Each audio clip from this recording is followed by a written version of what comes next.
Car గుర్తుకే వేయాలి. అది ఏం చేసినా మీకు కారు గుర్తు పార్టీ అన్నం లేని వాళ్ళకి అన్నం, గరీబోళ్ళ పెళ్లి చేసిండు, 5 రూపాయలు అన్నం పెట్టిండు, పిల్లలు పుడితే కిట్ ఇచ్చిండు, రైతు బంద్ వేసిండు, నీళ్లు తాగటానికి నీళ్లు లేకపోతే ఎక్కడికెళ్ళో నీళ్లు తెచ్చిండు, ప్రతి ఒక్క దానికి సాయం చేసిండు. ఈయన వచ్చిండంటే కారం కూడా సరిగా లేదు.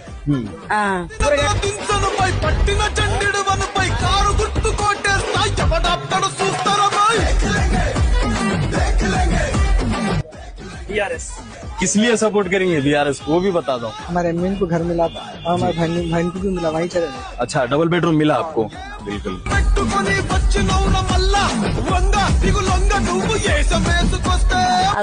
అది కేసీఆర్ పార్టీ ఉన్నప్పుడు ఏమొచ్చింది మీకు? సచ్చినోనికి 5 లక్షలు వచ్చినాయి, ఆయన పేరు మీద అద్దగుంటున్నా. Okay okay. సచ్చినోనికి 5 లక్షలు ఉన్నాయి, పెళ్ళానికి పింఛన్ వచ్చింది. ఇప్పుడు 5 ఏళ్ళ 4 ఏళ్ళ నా కొడుకు చచ్చి పింఛన్ కూడా లేదు.